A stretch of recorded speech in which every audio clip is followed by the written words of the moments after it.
Welcome student, मैं हूँ Tande sir technical channel में आपका स्वागत है।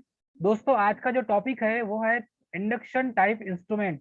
आज के टॉपिक में हम इंडक्शन टाइप इंस्ट्रूमेंट के बारे में पढ़ेंगे कि इंडक्शन टाइप इंस्ट्रूमेंट कैसा होता है और कहाँ यूज किया जाता है। दोस्तों, इंडक्शन टाइप इंस्ट्रूमेंट का यूज सबसे ज्यादा हम एसी सर्किट में करते हैं। तो एसी सर्किट की जो क्वांटिटी है, भौतिक राशियां जैसे कि करेंट, वोल्टेज, पावर और एनर्जी, इन सभी को मेजरमेंट करने के लिए हम किसका यूज करते हैं दोस्तों? इन सभी को मेजरमेंट करने के लिए हम इंडक्शन टाइप इंस्ट्रूमेंट का यूज करते हैं। तो जहां पर भी एसी की करंट, एसी की वोल्टेज, एसी की पावर, एसी की करंट, एसी की वोल्टेज, एसी की पावर और एसी की एनर्जी को मेजरमेंट करने के लिए हम इंडक्शन टाइप इंस्ट्रूमेंट का यूज करते हैं दोस्तों। तो जहां पर भी एसी की करंट, वोल्टेज, पावर को मेजरमेंट करना हो, वहां पर हम इंडक्शन टाइप इंस्ट्रूमेंट का यूज करते हैं। चलिए, ये जो इंडक्शन टाइप इंस्ट्रूमेंट एसी में ही यूज इसलिए किया जाता है क्योंकि इंडक्शन अर्थात कि प्रेरण की जो क्रिया है ये सिर्फ एसी में होती है। प्रेरण की जो क्रिया है ये सिर्फ एसी में होती है दोस्तों। अर्थात फैराडे का जो अन्योन प्रेरण का जो सिद्धांत है दोस्तों, फैराडे, डॉक्टर माइकल फैराडे का अन्योन प्रेरण का सिद्धांत ये कहता है कि यदि किसी कॉइल में आप धारा प्रवाहित करते हैं, और वो भी धारा कौन सी नेचर की होना चाहिए? एसी नेचर की। तो यदि किसी कॉइल में धारा प्रवाहित करने पर उसके पास रखी हुई दूसरी कॉइल में भी ईएमएफ इंड्यूस्ड होने लगता है, जिसे इसी कहते हैं इंडक्शन की क्रिया, अर्थात की प्रेरण की क्रिया।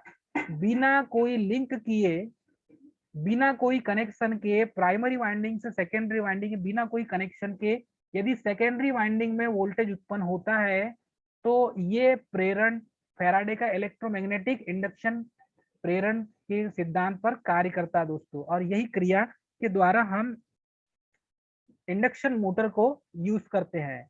याद रखिएगा, इंडक्शन टाइप इंस्ट्रूमेंट भी इसी सिद्धांत पर कार्य करता है। और ये जो इंडक्शन टाइप इंस्ट्रूमेंट है ये एसी सर्किट में यूज किया जाता है दोस्तों। अब इसके बेसिक हम सिस्टम देखें तो इसका जो वर्क, इसका जो प्रिंसिपल है, ये प्रिंसिपल क्या क्या होता है हमने बताया। इसका जो प्रिंसिपल है ये अक्सर आपको देखने मिलेगा।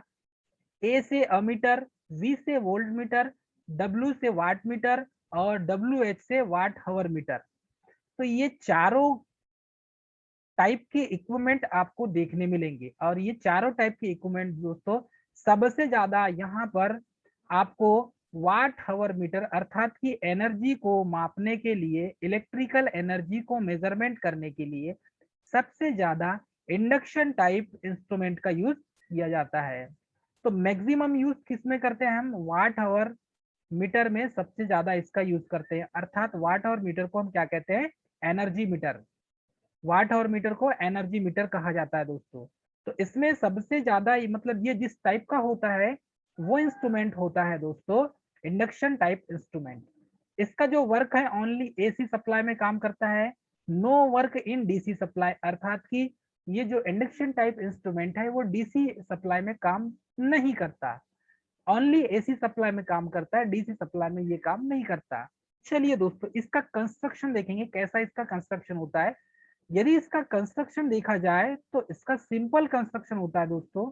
और सिंपल कंस्ट्रक्शन में इलेक्ट्रोमैग्नेट, यहाँ पर सबसे ज्यादा जो है इलेक्ट्रोमैग्नेट का यूज करके हम यहाँ पर इंडक्शन की क्रिया करवाएंगे। क्योंकि यदि किसी कॉइल में एसी सप्लाई दिया जाए तो वो स्वतः ही इलेक्ट्रोमैग्नेट बन जाता है एसी सप्लाई देने पर।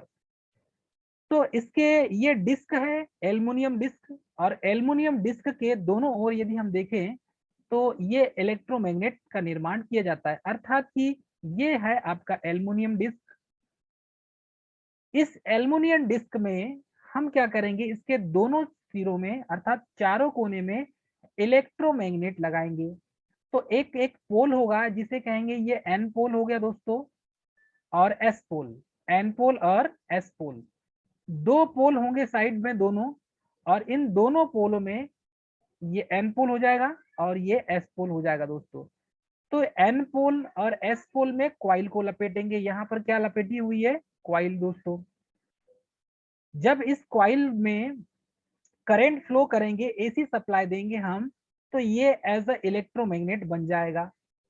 जब ये इलेक्ट्रोमैग्नेट बन जाएगा तो इसमें फ्लक्स फाई क्रिएट होगा दोस्तों। और ये जो फ्लक्स फाई है ये इस टाइप से होगा, एन पोल एस पोल की ओर, एन पोल एस पोल की ओर, ये एन पोल है और इसका जो डायरेक्शन होगा मैग्नेटिक फ्लक्स का वो एस पोल की होगा। अर्थात कि इलेक्ट्रोमैग्नेट का जो कनेक्शन करेंगे दोस्तों हम, ये कनेक्शन आपको इस टाइप से मिलेगा। इसका कनेक्शन यहाँ पर यदि देखा जाए तो इसका कैसा होगा कि एन से एस की ओर मैग्नेटिक फील्ड क्रिएट होगी और इसी मैग्नेटिक फ्लक्स के बीच में एल्युमिनियम की डिस्क रखी हुई है। तो एल्युमिनियम की डिस्क यहाँ पर एक कोने एक साइड में रखी है दोस्तों, वैसे ही एसी सप्लाई देंगे और दूसरे साइड भी फ्लक्स फाई टू क्रिएट होगा।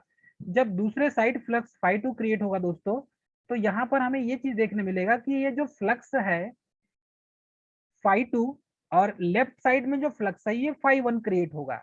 तो इसमें भी जब एसी सप्लाई देंगे तो एसी सप्लाई में इस कॉइल में भी इलेक्ट्रोमैग्नेट के रूप में ये काम करेगा दोस्तों, और magnetic flux flux phi two से इस एन से एस की ओर अग्रसर होने लगेगा।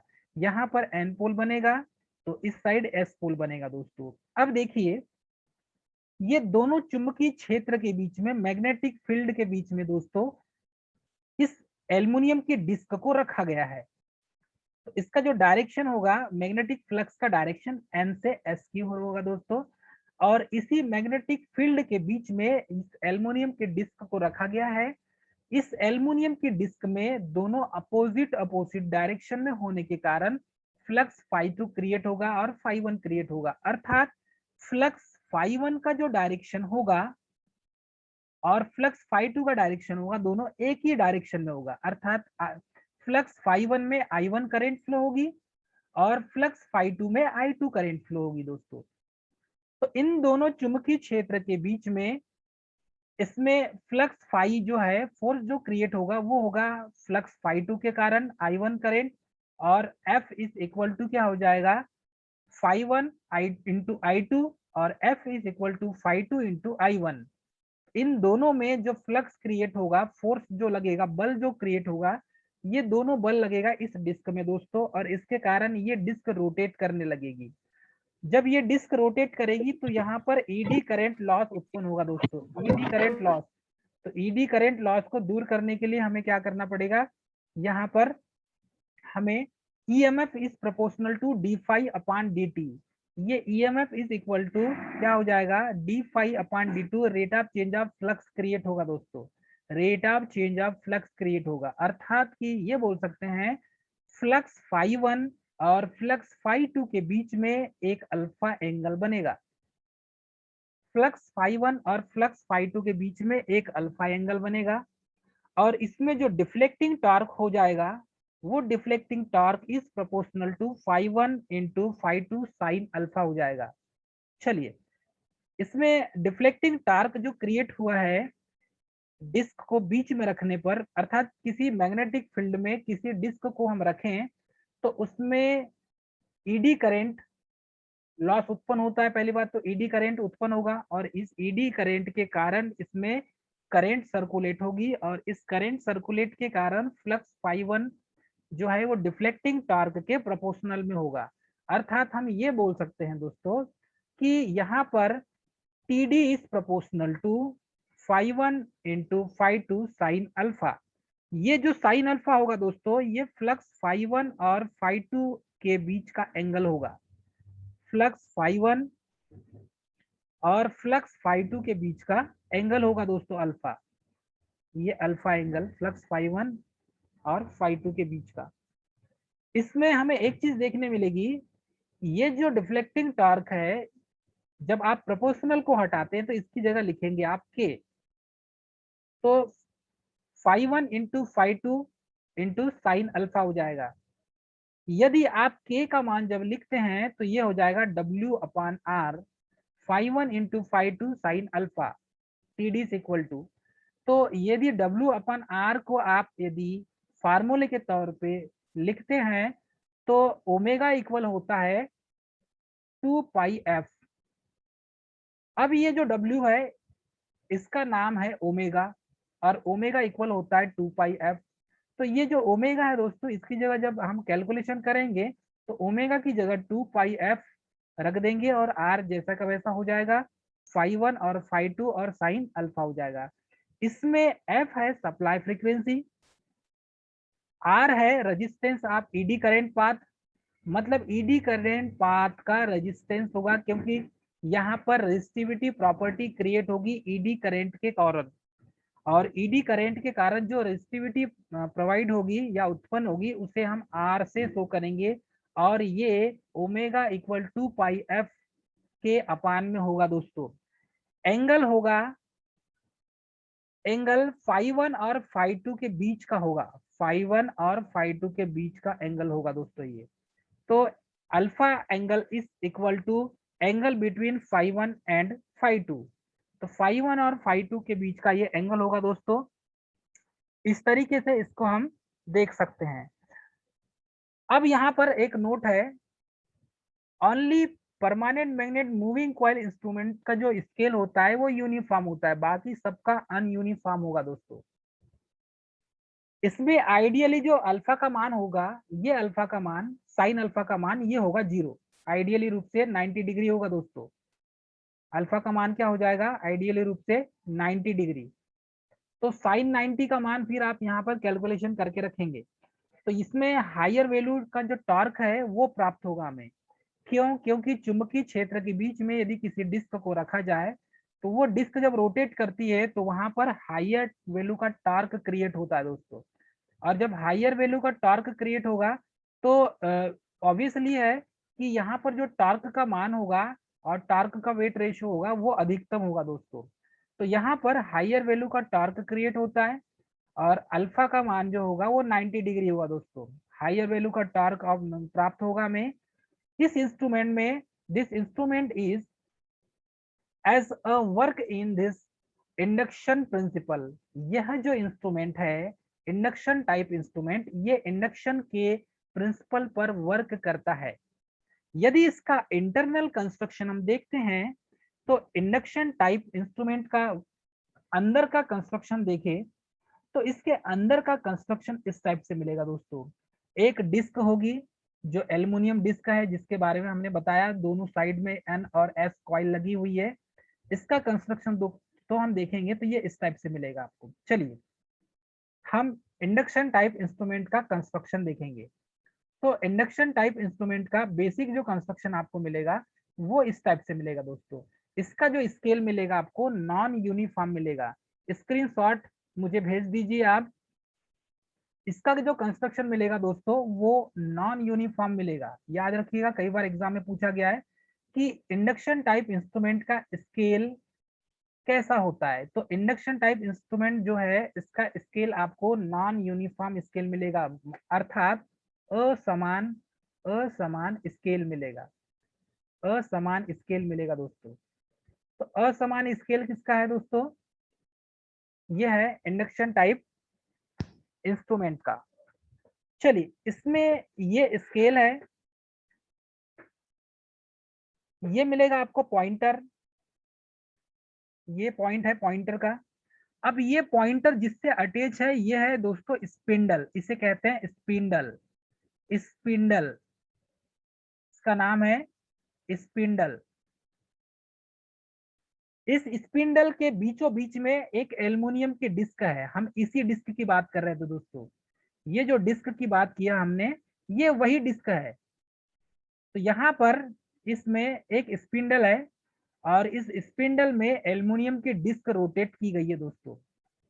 अब ये जो एल्युमिनियम की डिस्क यहाँ पर रोटेट कर रही है, इस डिस्क में देखेंगे हम तो आपको ये देखने मिलेगा कि यहाँ पर फ्लक्स फाई 1 और फ्लक्स फाई 2 के बीच में यहाँ पर एक चुंबकीय क्षेत्र दिख रहा है।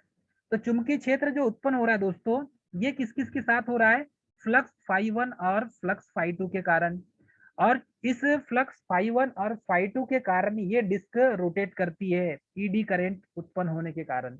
चलिए इसका बेसिक कंस्ट्रक्शन ये कहता है कि डिस्क को इस चुंबकीय क्षेत्र के बीच में मैग्नेटिक फील्ड के बीच में रखा जाता है, और इस मैग्नेटिक फील्ड के बीच में रखने पर हम इस कॉइल में, ये कोर है दोस्तों, इस कोर में मैग्नेटिक फ्लक्स सेटअप होगा और ये जो मैग्नेटिक फ्लक्स है यहाँ पर एसी सप्लाई देने से होगा।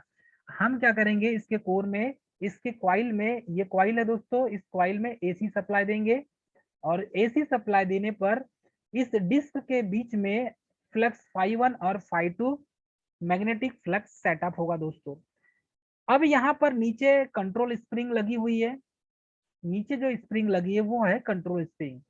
तो कंट्रोल स्प्रिंग का क्या कार्य है दोस्तों, यहाँ देखेंगे तो कंट्रोल स्प्रिंग जो है ये पॉइंटर की स्पीड को कंट्रोल करके रखती है, पॉइंटर की स्पीड को कंट्रोल करके रखती है दोस्तों। कंट्रोल स्प्रिंग का कार्य ये कि पॉइंटर की स्पीड को कंट्रोल किया जा सके। तो ये pointer plus aluminium disc plus controlling spring, ये तीनों एक ही सीध में होते हैं और ये स्पिंडल से अटैच होते हैं दोस्तों। स्पिंडल के साथ पॉइंटर और स्पिंडल के साथ एल्युमिनियम डिस्क और स्पिंडल के साथ कंट्रोलिंग स्प्रिंग, ये तीनों एक ही साथ अटैच होते हैं। नीचे आपको मिलेगा पॉयट एंड जीवेल। तो पायोट एंड जीवेल का काम ये है कि ये फ्रिक्शन लॉस को कम करता है, क्योंकि जो स्पिंडल है वो पॉयट एंड जीवेल में होता है दोस्तों और उसका बारीक नुकीला भाग होता है जो घर्षण को कम करता है। क्योंकि यहाँ पर यदि घर्षण लगेगा तो ये जो सुई है, ये सुई या पॉइंटर जिसे कहते हैं, ये मूवमेंट नहीं कर पाएगा। तो यहाँ पर इसके दूसरे साइड में परमानेंट मैग्नेट लगा होगा और ये permanent magnet eddy current damping उत्पन्न करता है। ईडी करंट डैम्पिंग उत्पन्न करने के लिए इसको लगाया जाता है ताकि जो एल्युमिनियम डिस्क है, इस एल्युमिनियम डिस्क को ज्यादा रोटेट होने से या इधर उधर ज्यादा घूमने से हमें इसे बचाना है। अर्थात ये बोल सकते हैं कि ईडी करंट डैम्पिंग अर्थात डैम्पिंग टार्क उत्पन्न करने के लिए हम यहाँ पर परमानेंट मैग्नेट का यूज करते हैं जो ईडी करंट डैम्पिंग टॉर्क उत्पन्न करता है। तो ईडी करंट डैम्पिंग टॉर्क उत्पन्न करने का कारण यह है क्योंकि पॉइंटर से डिस्क अटैच है और डिस्क के साथ नीचे कंट्रोल स्प्रिंग है। यदि हम डिस्क को घूमने से रोकेंगे तो हमारा पॉइंटर भी स्थिर हो जाएगा। तो पॉइंटर को स्थिर करने के लिए ईडी करंट डैम्पिंग का यहाँ पर हम यूज करते हैं दोस्तों। तो ध्यान रखिए, सभी पार्ट्स के बारे में आपको विस्तृत रूप से नॉलेज होना चाहिए। शॉर्ट सर्किटेड कॉइल होती है ये जो आपको दिख रही है, ये जो कॉइल है डिस्क के बीच में जो कॉइल रोटेट हो रही है, ये जो डिस्क एल्युमिनियम डिस्क रोटेट हो रही है, यहाँ पर हम चोर्डिंग कॉपर का बना हुआ यहाँ पर एक शेडिंग रिंग का यूज करते हैं और इस शेडिंग रिंग को हम कॉपर का बनाते हैं दोस्तों। और यही शेडिंग रिंग क्या करता है, ये शॉर्ट सर्किटेड कॉइल होती है और यह चुंबकीय क्षेत्र उत्पन्न करती है, मैग्नेटिक फील्ड उत्पन्न करती है और यहाँ पर एक शेडिंग रिंग लगी होती है। तो ध्यान रखिएगा, इंडक्शन टाइप जो इंस्ट्रूमेंट होता है उसमें शेडिंग रिंग का यूज करते हैं और यह शेडिंग रिंग कॉपर का बना होता है और यह शेडिंग रिंग की जो कॉइल होती है दोस्तों, ये शॉर्ट सर्किटेड होती है, मतलब कि ये जो है फ्लक्स φ1 और φ2 इंड्यूस्ड करेगी। क्लियर है सभी को? आगे देखेंगे तो यहाँ पर फ्लक्स φ1 और जो φ2 है ये कुछ एंगल का निर्माण करेंगे और जो एंगल बनेगा दोस्तों उसी एंगल के बारे में आइए हम देखते हैं। कौन कौन सा एंगल क्रिएट करेगा ये देखते हैं दोस्तों। तो एंगल जो है वो फ्लक्स φ1 और φ2 के बीच का एंगल फाई होगा, ये पहले मैंने बताया आपको दोस्तों। तो φ2 लैग करेगा φ1 से, यहाँ पर ध्यान रखिएगा, φ2 लैगिंग करेगा φ1 से, अर्थात कि φ2 पीछे हो जाएगा और φ1 आगे हो जाएगा, तब यहाँ पर इन दोनों के बीच में आपको एंगल प्राप्त होगा। अर्थात ये कह सकते हैं कि फ्लक्स φ2 और फ्लक्स φ1 इन दोनों के बीच में जो एंगल बनेगा वो साइन फाई एंगल बनेगा। अर्थात कि ये जो साइन अल्फा जो एंगल है, ये एंगल दोस्तों फ्लक्स φ1 एंड φ2 के बीच का एंगल है दोस्तों। इसमें जो डैम्पिंग टार्क उत्पन्न हो रहा है, damping torque is proportional to φ1 into φ2 sine alpha होगा और यहाँ पर φ1 इज प्रोपोर्शनल टू आई होगा दोस्तों, क्योंकि करंट जो है इसी कॉइल से फ्लो होगी। तो ये जो करंट φ1 कॉइल से करंट फ्लो होगी ये प्रोपोर्शनल होगी टोटल जो करंट है आई के करंट के प्रोपोर्शनल होगी। अर्थात हम ये कह सकते हैं दोस्तों यहाँ पर कि इस डायग्राम में यहाँ पर देखेंगे हम तो हमें ये चीज देखने मिलेगा कि यहाँ पर फ्लक्स φ1 का मान और फ्लक्स φ2 का मान ये दोनों करेंट आई के प्रोपोर्शनल होंगे। अर्थात कि जैसे इस डायग्राम में देखेंगे तो इनपुट सप्लाई जो हम दे रहे हैं यहाँ पे, हमने यहाँ से इनपुट सप्लाई दिया इस कॉइल को इनपुट सप्लाई दिया हमने दोस्तों। तो जितना इनपुट सप्लाई देंगे ये इनपुट सप्लाई ये फ्लक्स फाई के प्रोपोर्शनल में होगा। अर्थात ये कह सकते हैं flux phi is proportional to I. अब ये जो फ्लक्स है दो पार्ट में डिवाइड हुआ है, जिसका मान है फ्लक्स φ1 और दूसरा है φ2।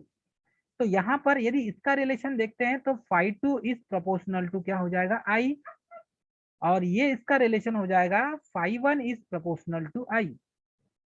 ठीक है दोस्तों, तो इस तरीके से यहाँ पर ये जो φ1 जो प्रोपोर्शनल टू फाई जो है ये इसके प्रोपोर्शनल में हो जाएगा। दूसरा जो रिलेशन बनेगा ये बनेगा, यदि इसको इस रूप में देखें तो फ्लक्स φ1 इज प्रोपोर्शनल टू आई हो जाएगा, फ्लक्स φ2 इज प्रोपोर्शनल टू आई। ये सिचुएशन कब क्रिएट होगी, जब फ्लक्स को डिवाइड किया जाए और करंट कांस्टेंट हो, करंट आई ही हो। यदि यहाँ पर दो पार्ट में डिवाइड होता है तो आई इक्वल क्या हो जाएगा I1 प्लस I2। यदि फ्लक्स फाई को हम बराबर करते हैं तो फ्लक्स φ1 प्लस क्या हो जाएगा फ्लक्स φ2। तो इस रिलेशन का यूज करके दोस्तों हम यहाँ पर इसके बारे में जान सकते हैं। अब होता यूं है यहाँ पर कि थ्री फेज इंडक्शन टाइप जैसे इंडक्शन मोटर होती है उसका भी वर्किंग प्रिंसिपल आपको इंडक्शन टाइप इंस्ट्रूमेंट के समान मिलेगा। अर्थात किसी चुंबकीय क्षेत्र में किसी कॉइल को रखते हैं तो उसमें क्या होता है ईएमएफ जनरेट होने लगता है। सेम वैसा यहाँ पर भी होगा दोस्तों। किसी चुंबकीय क्षेत्र में यदि किसी एल्युमिनियम डिस्क को, ये भी एक प्रकार का कंडक्टर है, और किसी एल्युमिनियम डिस्क को रखते हैं तो यहाँ पर शेडिंग रिंग लगी हुई है कॉपर की। इसके कारण यहाँ पर फ्लक्स φ1 और फ्लक्स φ2 उत्पन्न होगा, जिसके कारण ये डिस्क रोटेट करने लगेगी। और ये डिस्क के साथ यहाँ पर स्पिंडल में पॉइंटर कनेक्ट है दोस्तों। तो इसके कारण ये पॉइंटर डिस्क घूमेगी तो पॉइंटर भी घूमेगा, पॉइंटर घूमेगा तो स्केल जो है उस पर डिफ्लेक्शन होगा, और जितना जो डिस्क रोटेट करेगी तो उतना पॉइंटर भी रोटेट करेगा, और पॉइंटर जब रोटेट करेगा तो आपको सर्किट की कितनी करंट है या कितनी वोल्टेज है या कितनी पावर है ये आपको इस पॉइंटर के रूप में आपको यहाँ पर रीडिंग प्राप्त होगा। तो इस तरीके से ये जो इंस्ट्रूमेंट है ये कार्य करता है दोस्तों। यहाँ पर यदि इसका रिलेशन देखें तो इसके एडवांटेजेस और डिसएडवांटेज देखेंगे तो यहाँ पर हमें देखने मिलेगा दोस्तों कि ये जो डैम्पिंग टार्क है, damping torque is proportional to होता है दोस्तों करंट आई के, और ये आई स्क्वायर के होगा क्योंकि t d is proportional to I square sine alpha होगा। तो t d is proportional to क्या हो जाएगा दोस्तों आई स्क्वायर होगा। चलिए अब इसके मान को यदि हम यहाँ पर देखें तो इसके मान को जब देखते हैं तो ये जो कंट्रोलिंग टार्क है ये अल्फा के प्रोपोर्शनल होता है। कंट्रोलिंग टार्क अल्फा के प्रोपोर्शनल होता है दोस्तों। जब पॉइंटर स्थिर कब होगा, याद रखिएगा, जब डैम्पिंग टार्क कंट्रोलिंग टार्क के बराबर हो। जब डैम्पिंग टार्क कंट्रोलिंग टार्क के बराबर होगा तब आपका जो पॉइंटर है वो स्थिर होगा दोस्तों, और आपको एक रीडिंग प्राप्त होगी। अर्थात स्केल पर आपका पॉइंटर स्थिर हो जाएगा। इसलिए डैम्पिंग टार्क कंट्रोलिंग टार्क के बराबर होता है। यहाँ पर theta is proportional to I square होगा, या तो फिर थीटा इज प्रोपोर्शनल टू ये बोल सकते हैं दोस्तों हम कि थीटा का जो मान है आपको जो प्राप्त होगा वो इस टाइप से प्राप्त होगा कि यदि जिस एंगल से थीटा एक प्रकार का एंगल है, जितने एंगल में डिफ्लेक्शन होगा उतना आपको मान प्राप्त होगा, और उतना मान जब प्राप्त होगा तो ये जो डिस्क है रोटेट करेगी। जब डिस्क रोटेट करेगी तो उससे जुड़ा हुआ जो स्पिंडल है वो स्पिंडल भी मूव करेगा, और उससे पॉइंटर अटैच है तो पॉइंटर भी मूवमेंट करने लगेगा। तो इस तरीके से हम इसकी रीडिंग को स्केल पर देख सकते हैं। ये स्केल जो है नॉन यूनिफॉर्म होता है, जिसे कहते हैं असमान स्केल। असमान स्केल कई बार एग्जाम में ऑब्जेक्टिव क्वेश्चन के तौर पे ये पूछा गया है कि इंडक्शन टाइप इंस्ट्रूमेंट का स्केल किस प्रकार का होता है। तो याद रखिएगा दोस्तों, इंडक्शन टाइप इंस्ट्रूमेंट का स्केल नॉन यूनिफॉर्म होता है, अर्थात कि असमान होता है। इसके डिसएडवांटेज देखें तो इसमें फ्रीक्वेंसी एरर होता है, क्योंकि ईडी करंट उत्पन्न होता है दोस्तों, इसलिए फ्रीक्वेंसी एरर होता है। इसके डिसएडवांटेज कई बार एग्जाम में पूछा गया ऑब्जेक्टिव की तरफ से। इंडक्शन टाइप इंस्ट्रूमेंट में यदि हम देखें उसके डिसएडवांटेजेस के बारे में पढ़े या उसके ड्रॉबैक के बारे में पढ़े, तो इसमें कैलिब्रेशन या कैलिब्रेट जो फ्रीक्वेंसी से अदर फ्रीक्वेंसी पर यूज करने से इसकी रीडिंग में फ्रीक्वेंसी एरर आता है। अर्थात जो कैलिब्रेट होता है, अंशांकन करने की जो फ्रीक्वेंसी होती है, जैसे 50 हर्ट्ज है दोस्तों, इस फ्रीक्वेंसी से अदर फ्रीक्वेंसी में जैसे कि 40 हर्ट्ज या 30 हर्ट्ज की फ्रीक्वेंसी में यदि हम इसका यूज करें तो इसमें फ्रीक्वेंसी एरर होने लगता है। सेकेंड पॉइंट है, इसमें टेम्परेचर एरर भी होता है दोस्तों। अब टेम्परेचर एरर क्यों होगा? क्योंकि टेम्परेचर चेंज करने पर डिस्क में ईडी करंट के पाथ का रेजिस्टेंस चेंज होते रहता है, क्योंकि यहाँ पर इस डिस्क में ईडी करंट प्राप्त होता है दोस्तों। इसकी वजह से ईडी करंट प्राप्त होने के कारण यहाँ पर प्राप्त होता है दोस्तों। ठीक है, माइक को म्यूट कर दीजिए, ज्यादा अच्छा होगा। इसमें एक चीज हमें देखने मिलता है कि इस इंस्ट्रूमेंट का सबसे ज्यादा जो यूज होता है ओनली एसी में होता है, डीसी में इसका यूज नहीं होता।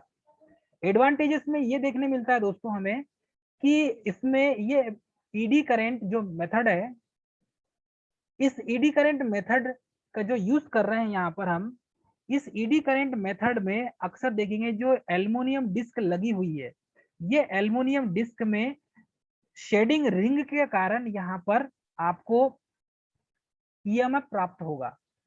और ये जो ईएमएफ हमें प्राप्त हो रहा है वो ईडी करंट के रूप में प्राप्त हो रहा है, क्योंकि एल्युमिनियम डिस्क एक कोर की तरह काम करती है, क्योंकि ये एल्युमिनियम की डिस्क है, एक कोर की तरह काम करती है, इसीलिए इसमें rate of change of flux create होता है दोस्तों, और इसके कारण ईडी करंट प्राप्त होती है इसमें हमें, इस एल्युमिनियम डिस्क में, और ये डिस्क रोटेट करने लगती है। चलिए, इसके कारण एक रजिस्टिविटी भी उत्पन्न होती है। एडवांटेजेस में हम देखें तो एडवांटेज आपको ये प्राप्त होगा कि इसमें एडवांटेजेस के रूप में ये जो मेथड होती है इफिशियंट होती है ईडी करंट डैम्पिंग के लिए। ये जो मेथड है ये सफिशियंट होती है